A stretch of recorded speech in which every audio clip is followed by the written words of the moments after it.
Welcome back to the deep dive, everyone. Today we're doing something a little different. We are. We're opening up the occult archives. Ooh, sounds spooky. Well, we'll try not to get too spooked. Right. For those unfamiliar, we're talking about those legendary books rumored to hold, well, secrets too dangerous for the average person. You know, the ones that are supposedly cursed or that could drive you mad if you read them? Exactly. Of course, we're approaching this from, an intellectual standpoint. We like to dive into these stories, but with a healthy dose of skepticism and curiosity. Curiosity is key. Today we're focusing on a commentary, actually. The commentary? Yes, on episode 242. Ah, yes. A commentary on Light on the Path. Catchy title. It is, and it's a dense one. Forbidden Precepts, Occult Hierarchies, and the Hidden Science of Discipleship. So buckle up, listeners. We're going deep. And don't worry, we've waded through the complexities to bring you, the listener, the key takeaways, the stuff that really matters. We're trying to make these, powerful ideas easier to grasp for those who don't have hours to pore over obscure texts. Right, no one's got time for that these days. Exactly. Okay, so this Light on the Path sounds pretty intense. Who exactly is it meant for? Well, the commentary makes it clear that this book is specifically geared towards accelerating the spiritual evolution of those already, how shall we say, on the path. Okay, they're already seeking. Yes, they're seekers, but there's a catch. Understanding this book isn't just about reading the words and getting the concepts. It's more than just knowledge. Much more. The commentary stresses the importance of actually living the teachings. It's about putting these principles into practice in your daily life. So you're saying it's not just about intellectual comprehension, but about embodied experience. Precisely. It's almost like if you approach it passively, just reading it without any intention of actually applying the teachings, it'll just remain incomprehensible. You might even dismiss it as useless. Right, or think it's irrelevant to your life. The point is, the deeper you delve into incorporating these teachings, the more the book reveals itself. It's a journey of lived experience that unlocks deeper layers of meaning. Effort leading to insight. Exactly. I like that. It's almost like, trying to learn a language just by reading the dictionary. You have to actually speak it, make mistakes, and immerse yourself in the culture to truly understand it. That's a great analogy. Now, on a slightly different note, the commentary offers a thought-provoking comparison between how modern society views the individual versus how ancient civilizations like those in Egypt and Greece approached it. Ah, so this individual versus collective thing, always a hot topic. It is. So, according to the commentary, back then the emphasis wasn't so much on individual desires or goals, but on the well-being of the state as a whole. Right, the collective good above all else. Exactly. Educated individuals in those societies prioritize the stability and strength of their society above their own personal gain. That's a pretty big contrast to our current cultural landscape, which prioritizes, individual freedoms and personal achievement. It is. It's a complete 180. And what's even more fascinating is the commentary's prediction that humanity might actually be moving back towards a more communally focused mindset in the future. So a return to a more collective way of thinking. Yes, but with a caveat. The commentary suggests this shift won't be a simple regression back to ancient ways. Ideally, it'll be a return to a more communal way of being, but incorporating all the lessons and advancements we've made since then. So, a cyclical pattern, but with, hopefully, an upward trajectory. Like a spiral. Precisely. A spiral of progress. Now, things get a bit more, let's say, mysterious when the commentary starts talking about certain individuals that those on the path might encounter. Okay. Individuals who could hinder our progress. Sounds a bit ominous. Well, there are definitely warnings, but it's important to clarify what kind of individuals we're talking about. Okay, so not just like evil villains lurking in the shadows. Not quite. While the commentary doesn't entirely rule out the existence of lower-level entities that might revel in causing harm, it focuses on a more insidious threat. These are individuals who might, quite deliberately, try to mislead or sabotage the spiritual development of others. To what end? What's their motivation? Selfishness, pure and simple. These individuals, according to the commentary, operate from a place of calculated self-interest. They have their own agendas and they pursue them methodically, calmly, and without much emotional fanfare. But the danger lies in the fact that they won't hesitate to cause harm or create obstacles for those who interfere with their plans. So they're not necessarily outwardly evil, but their actions can have negative consequences for others. Precisely. And it gets even more interesting. The commentary even mentions that individuals who are actively engaged in trying to help others on the astral plane, that realm of subtle energies, might encounter opposition from these self-serving entities. Because they're seen as a threat to their own agenda. Exactly. They're seen as obstacles. Now, the commentary also delves into the internal complexities of responding to other people's feelings, especially when one is trying to cultivate a sense of detachment from their own emotions. It's hard enough to manage our own feelings, let alone try to understand everyone else's. Right. And this is where it gets really interesting. The commentary highlights the difficulty of truly sympathizing with someone's emotional state when you're consciously working to detach yourself from your own emotional fluctuations. Right, like how can you truly relate to someone's pain if you're not supposed to be experiencing pain yourself? Exactly. The commentary uses a powerful analogy. Imagine a group of wealthy individuals who are briefly moved by the sight of poverty, but quickly forget about it once they return to their comfortable lives. It suggests that this is superficial sympathy, not a genuine understanding of what those living in poverty experience daily. So there's a distinction between intellectual understanding of another person's emotional state and truly feeling what they feel. Precisely. And then the commentary offers guidance on how to react when someone speaks poorly of us, specifically those who are on this path of spiritual growth. People will always have their opinions. They will. But the advice here is to shift our focus away from any hurt feelings we might have and to consider the negative karma those individuals are generating for themselves through their unkind words and thoughts. So it's not about us taking it personally, but recognizing that their negativity ultimately harms them more than it harms us. Exactly. It's about understanding the law of karma and focusing on our own actions. Now, this next statement really stood out to me. The commentary states that before the voice can speak in the presence of the masters, it must have lost the power to wound. That's powerful. It is. It's saying that before we can truly communicate with those advanced spiritual beings, we have to completely eradicate the tendency to hurt others with our words. So no more gossiping, backbiting, or using harsh words. Exactly. It's about achieving a level of mastery over our speech, where our words come from a place of love and compassion, not from a desire to harm or belittle. Okay, so on to this complete offering idea. The commentary talks about the need for a complete offering of everything we love and value to achieve a higher life. Yes, and it doesn't shy away from strong imagery. The disciple is described as washing his feet in the blood of the heart. Wow. Should we be worried about any literal blood sacrifices here? Thankfully not. Okay, good. The commentary clarifies that for most people, this offering is symbolic. Okay. It's about letting go of all attachments, even the things that feel like they define us. So a deep sense of surrender and detachment. Precisely. It's like relinquishing everything you identify as yourself with absolutely no expectation of getting it back. And the test, the real test, is whether the soul can willingly throw itself into this nothingness without any hope of reward or recognition. That sounds terrifying. It can be. But the commentary promises that we can truly make this complete and unreserved surrender. We'll experience a return to life, but in a much more powerful and elevated form. Almost like a rebirth. Exactly. It's a spiritual rebirth that leads to standing in the presence of the masters. And at that stage, our strength is measured by how effortlessly we can make this sacrifice. It's like the deeper the surrender, the greater the strength we discover within ourselves. Precisely. Now, the commentary goes on to unpack one of the first and most direct instructions given in Light on the Path. Kill out. That's a rather intense phrase. How do they explain that? It is, but the commentary stresses that it's crucial to understand this phrase correctly. It's not about brute force or suppression. Oh, really? No. It starts by explaining that there are two fundamental ways to eliminate anything negative, whether it's a thought, a habit, or an action. And the most effective starting point is thought.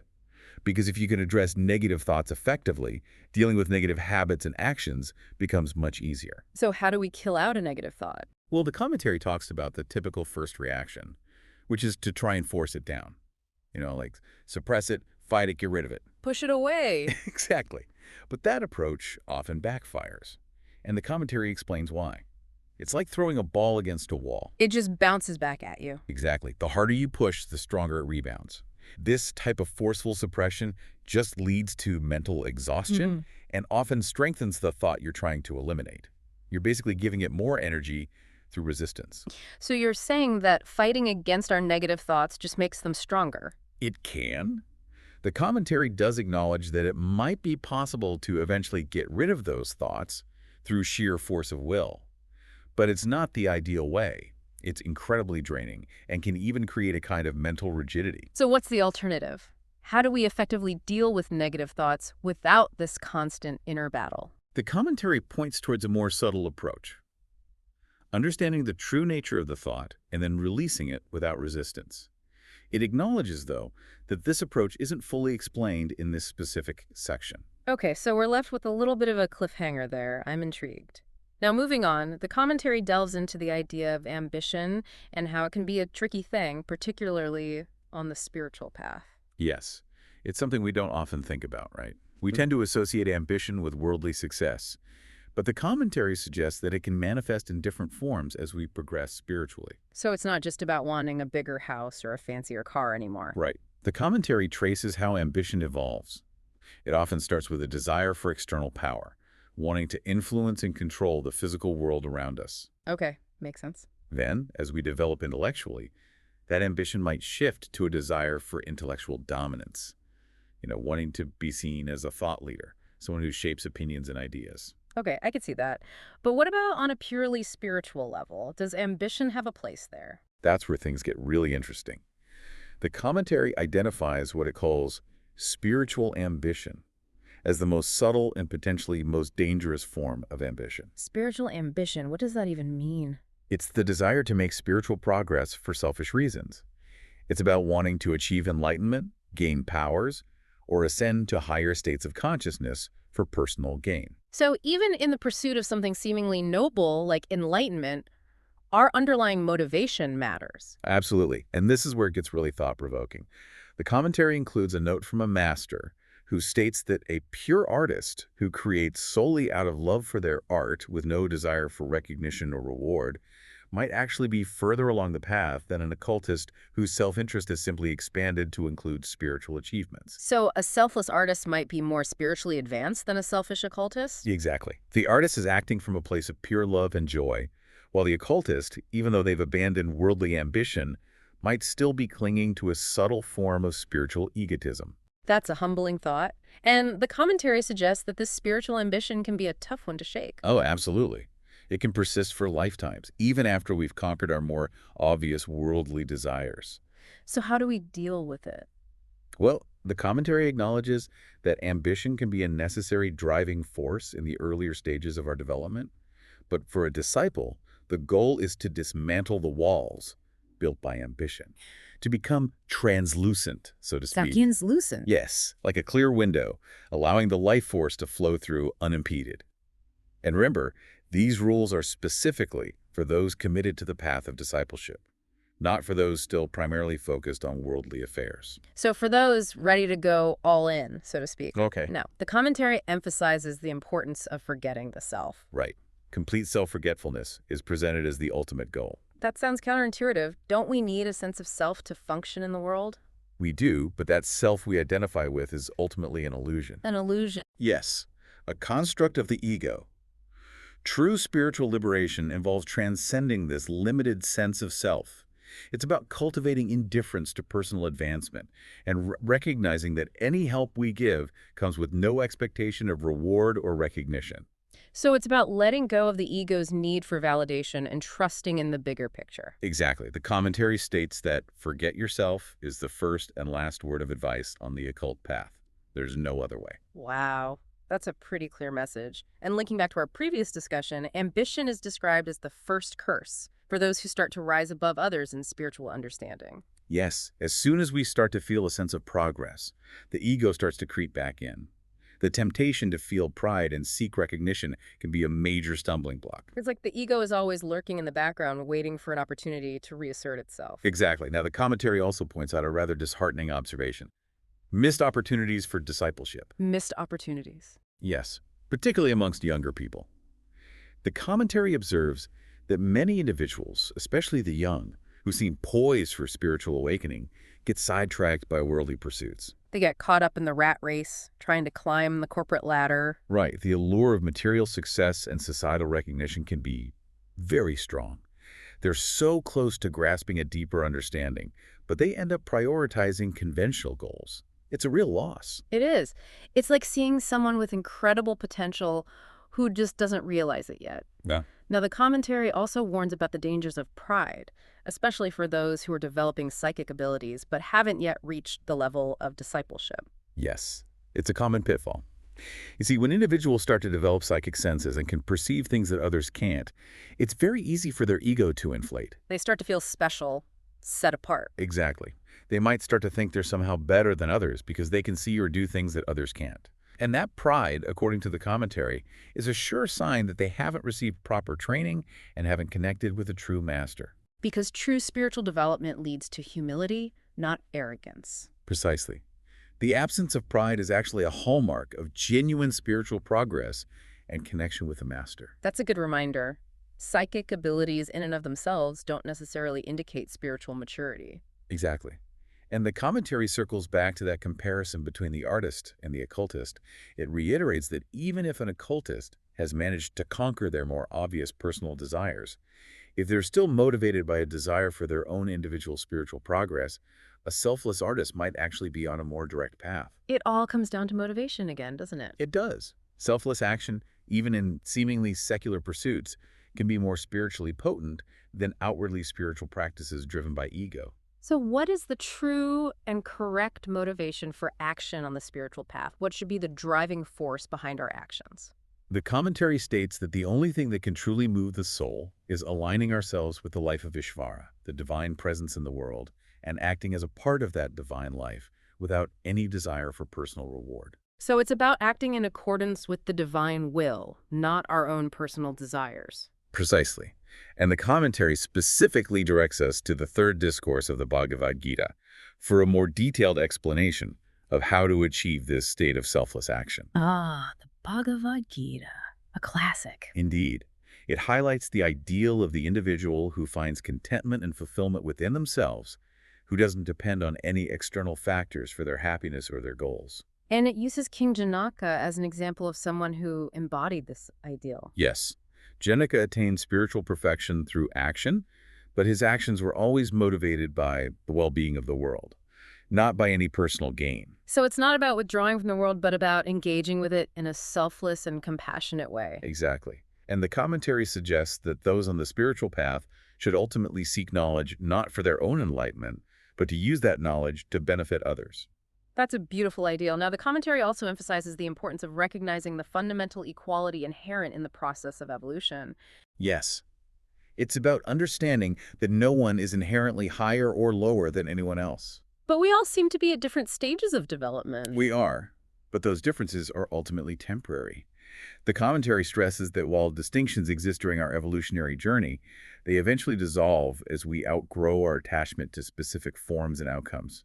And at that point, we develop a deep respect for life in all its manifestations. So respecting all beings, regardless of their current stage of development. Precisely.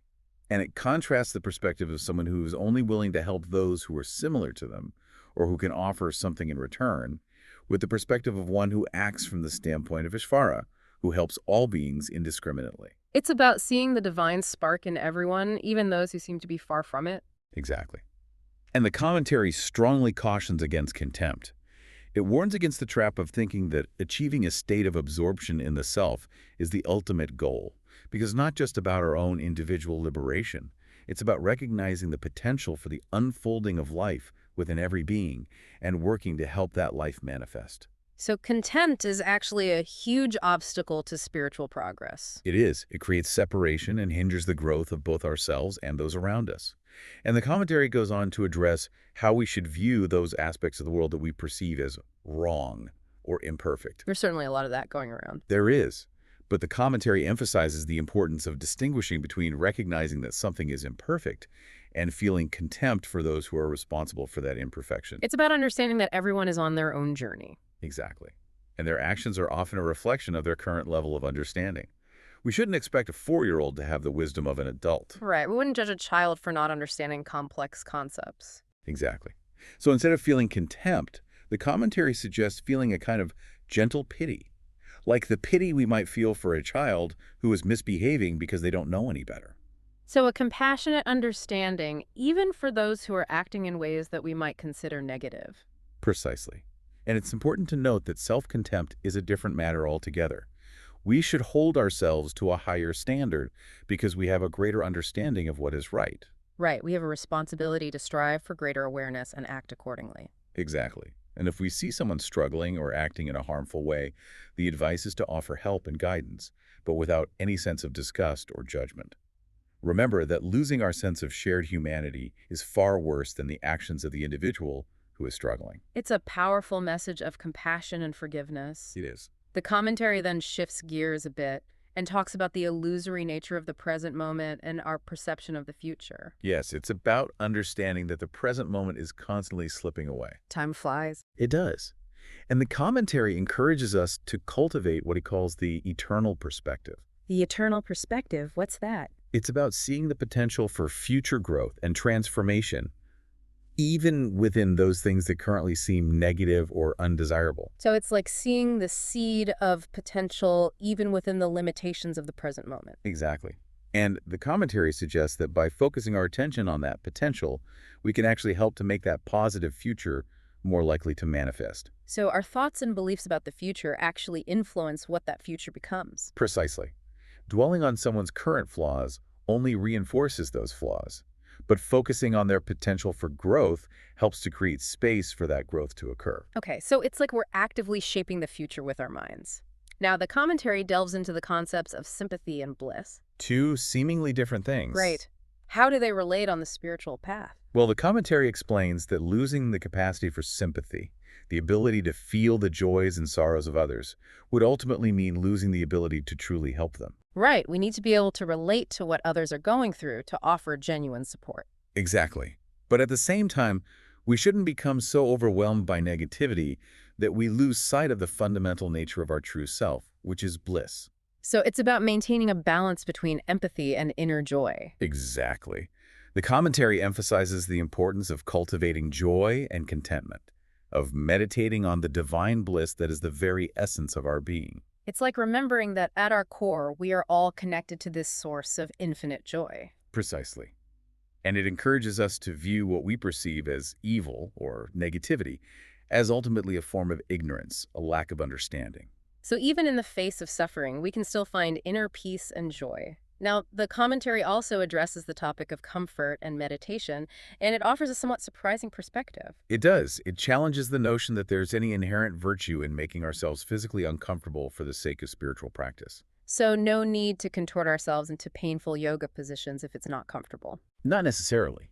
The commentary suggests that physical comfort can actually aid in higher thought, and that blindly following certain customs, like forcing ourselves into a specific meditation posture, can be counterproductive.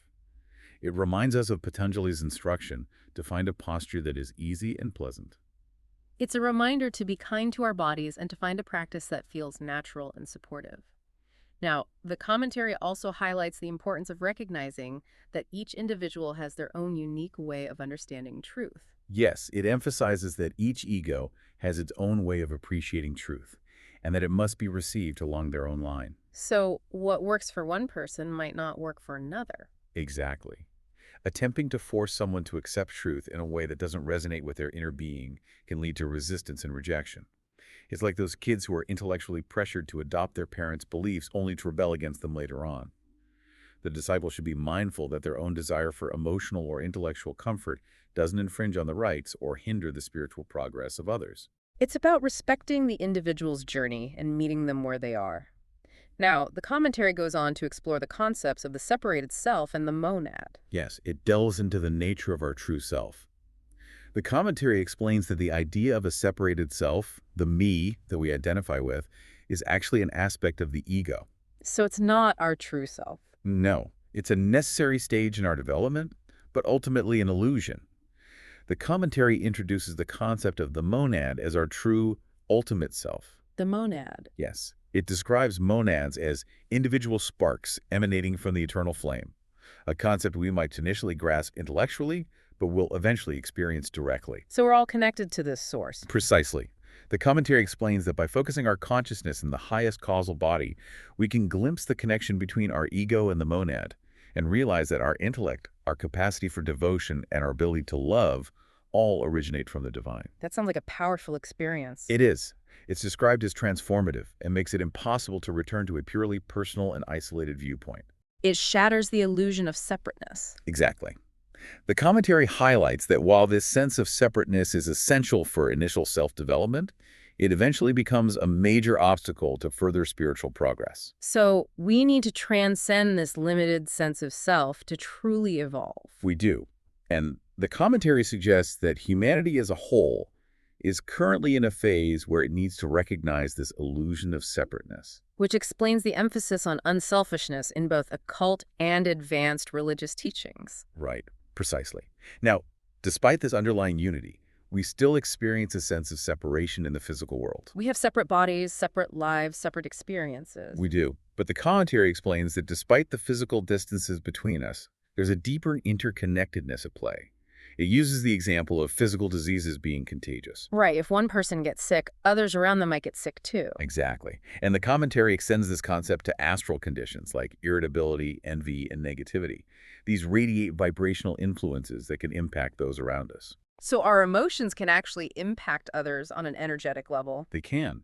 And it goes on to explain that even our mental and causal bodies, though existing in their own spaces and conditions, are all part of this intricate web of interconnectedness. This understanding is crucial when we try to kill out the illusion of separateness. It's about recognizing that we're all connected, even when we feel separate. And this realization of unity is said to be even more profound on the nirvanic plane. Yes. The commentary states that it's on the nirvanic plane that we experience the most direct realization that everything we thought was our own, our consciousness, intellect, devotion, and love, were actually just the divine expressing itself through us. Wow. So we're just channels for the divine. In a way, yes. The commentary describes this as a complete and comprehensive realization, even more so than on the Buddhic plane. And the commentary also draws on a passage from the stanzas of Jayan to illustrate the connection between the ego and the monad. Yes, it quotes the line, "The spark hangs from the flame by the finest thread of fohat." It interprets this to mean that our individual ego, that limited sense of self, is connected to our monadic self by this subtle thread that runs through the Buddhic plane. And as we turn our attention towards higher spiritual realities, this thread appears to thicken. Clairvoyants perceive it as a cable and then eventually a funnel. So our connection to our true self strengthens as we evolve spiritually. Precisely. And the commentary goes on to explain that overcoming the sense of separateness is crucial for those who are undergoing spiritual initiation. So it's a necessary step in the process of awakening. It is. The first sanyojana, or spiritual fetter, that needs to be overcome after the first initiation is this ingrained sense of separateness. And that first initiation offers a glimpse of Buddhic consciousness, a fleeting experience of unity. So even a brief experience of unity can have a profound impact on our understanding. It can. It provides the knowledge that this unity exists, even if we can't sustain that state yet. And while we might understand this intellectually, the commentary acknowledges the difficulty of truly feeling this unity while still embodied in the physical. It's one thing to know it in our heads, but another thing to feel it in our hearts. Exactly. Now, the commentary circles back to the importance of compassion and non-judgment, offering a really interesting analogy. Okay, let's hear it. It talks about doctors who treat patients with even the most unpleasant diseases. They don't feel disgust or repulsion. They see the disease as the enemy, not the patient. So we should try to see the good in everyone, even those who are acting in ways that we might consider negative. Exactly. The commentary emphasizes that feeling horror or contempt towards individuals who seem degraded or morally compromised is not helpful. It's more about recognizing that everyone is at a different stage of development and offering compassion and support where we can. Exactly. We should strive to feel horror for the harmful actions, but not for the individual performing those actions. It can be a difficult distinction to make, but it's essential. It's about separating the action from the person. Yes, and the commentary links inner strength to a profound sense of fearlessness. So the more inner strength we have, the less afraid we'll be. Exactly. It asserts that when we have complete faith in our own inherent power and connection to the divine, fear naturally dissolves. It uses the example of being afraid of getting sick. Right, some people are terrified of germs. Exactly. The commentary suggests that if we had absolute certainty in our own spiritual immunity, we wouldn't experience that fear. So it's not about avoiding germs, but about strengthening our inner defenses. Precisely. Now, the commentary also addresses a rather sensitive topic, association with individuals who are considered wicked or foolish. It's a tricky one, isn't it? We're supposed to love everyone, but sometimes people are just, well, difficult. They can be.